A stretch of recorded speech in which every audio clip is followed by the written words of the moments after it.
So we're leaving the house now. We stayed with Jack and his family, who is one of my mom's friends from college. And so now we're about to get back in and hold on, I gotta hold this camera funny like this. Did you ever decide how far you're going today? What was that? Sorta. Alright, I guess we're figuring it out as we go. And then, I don't know, it's an adventure. You never know what's gonna happen next. So the people that we stayed with last night were so stinking nice to us. I mean, first of all, we all just sat around and just hung out and talked for like, I don't know, several hours. But we got a shower, which was great. They did our laundry for us. I don't know about you, dude, but the bed that they gave me was so comfortable. I mean, granted, it probably adds to it that I slept under a bridge the night before, but also just the fact that I'm pretty sure that was like way more comfortable than the bed that I have at home anyways. So, like, they were very hospitable. They were like, anything you need, you know, we just want to help you.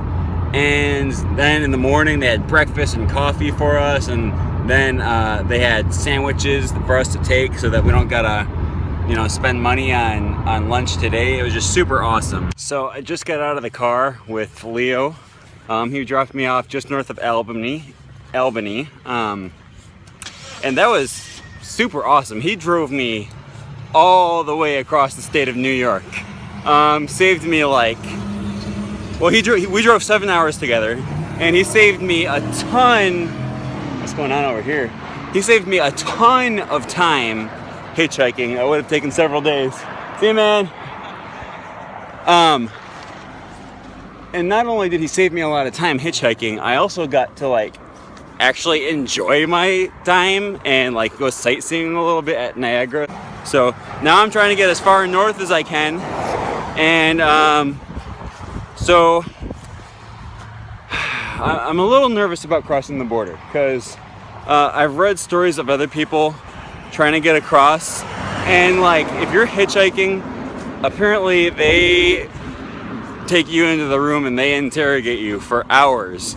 I've read multiple stories of people hitchhiking into Canada, and they spend a long time with the border patrol, and they're asking you, you know, where are you from? How long are you going to be in Canada? How are you going to get back to Canada? They got to check your bank account. Like, they want you to have a return bus ticket. They want you to, you know, they're contacting people that you know back home. They're doing a whole background check on you to make sure you're not like going to be an illegal alien in Canada.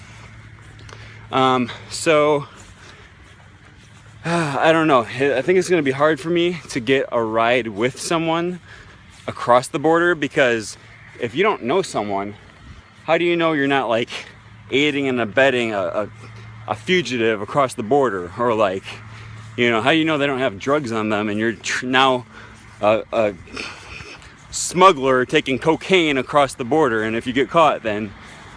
So I don't know if anyone's gonna actually pick me up and take me across. I'm hoping, I'm praying. I want to get to Canada, but and now it's getting kind of close to that time. We're gonna see how this actually goes. So I'll keep you guys updated and check back in later. So I got another ride. Now I'm in New York, and these people are very nice. Hi. So they're giving me a ride to Schuylerville, right? Schuylerville, New York. Yep. Schuylerville, and they're going out of their way to do this because they were going to go a different way, and I don't know if I can get everyone. They were going a different way, and then they're actually changing their route so that they can take me further the way I want to go. So. And we picked you up in Mechanicville, New York. Yeah, Mechanicville, New York. So, but we haven't been able to figure out why it's named Mechanicville. I guess just because of the trains. I don't think the camera doesn't even see it. Yeah, you see all these different places that you're not used to. So I'm still in New York, and I got another ride. We're driving through this beautiful area. We're in, I guess, we're in the foothills of the Adirondacks.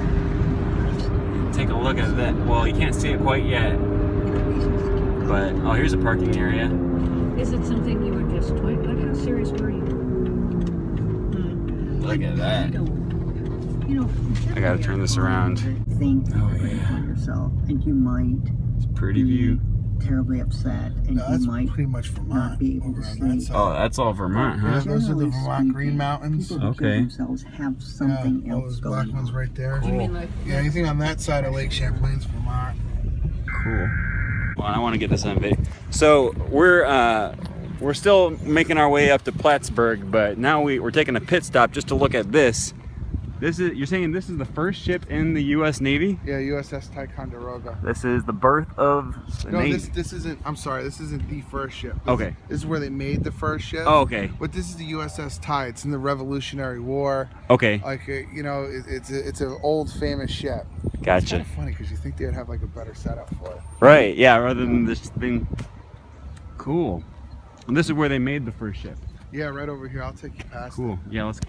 So I'm not kidding you. Just 3 minutes ago, we were driving in the sun, and now all of a sudden we were in the pouring rain, and we got all the storm clouds, and we just heard on the radio that we're going to be having a thunderstorm with hail. They're telling people there might be damage to your vehicle, go into your basement in an area that's not close to the windows. It's always something.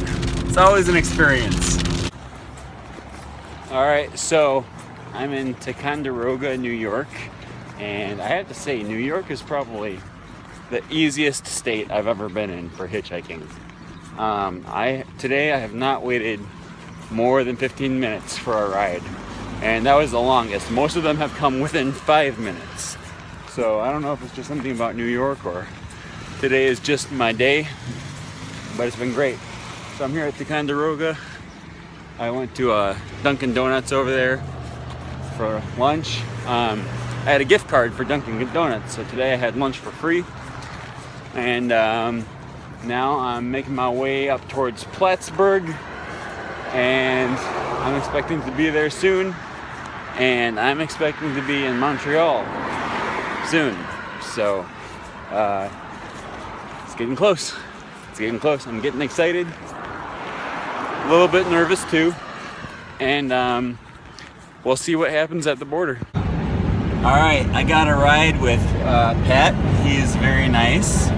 And we are driving through some of the prettiest countryside I think I've ever seen in my entire life. So, we're going kind of up and down in the altitudes, but I'm gonna include some of my stuff. So he's taking me basically all the rest of the way that I need to go to Plattsburgh, and then from there I'm going on to Montreal. Okay, we're stopped at a gas station. I don't know what it is with these people. Don't you listen to my pro tips? Come on. First call, asking if I'm a Christian, blah, blah, blah. So I say, yeah. So we get talking about denominations. Find out he's a bit of a Baptist. Okay. I tell him I'm a Pentecostal, Yeah. Same today, yesterday, and forever. Sure.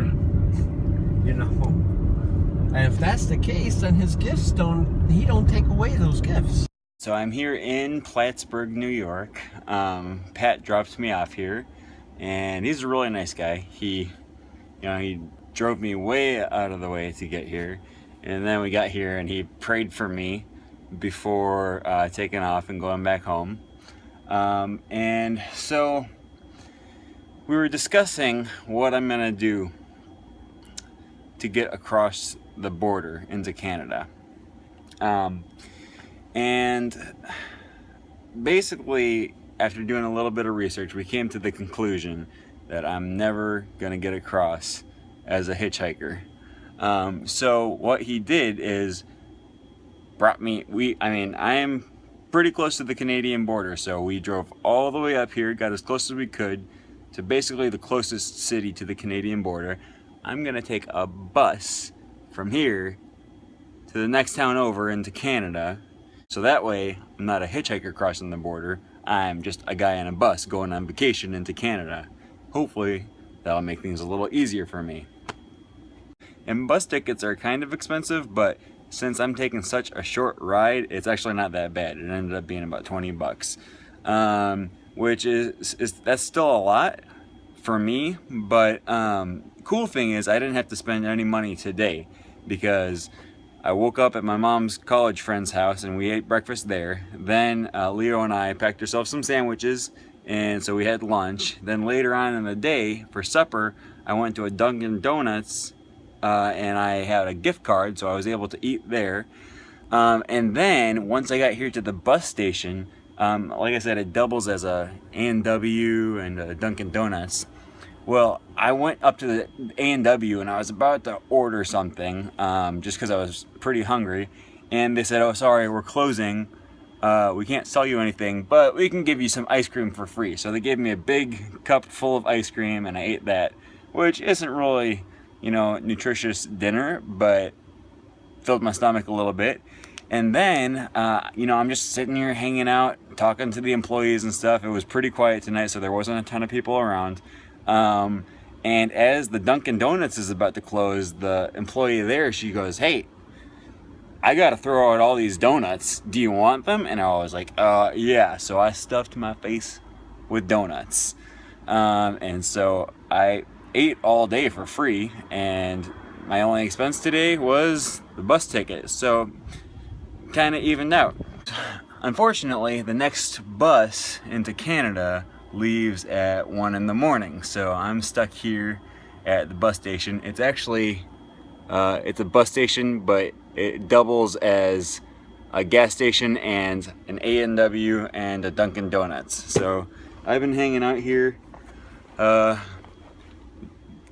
The gas station closes at midnight, so I have about an hour to hang out here by myself in the cold. I was inside the whole time hanging out with the gas station attendant. He was a really cool guy. We got along really well. That was a lot of fun. So that's all the craziness that's going on in my life today. I'm going to update you guys again once I get into Canada.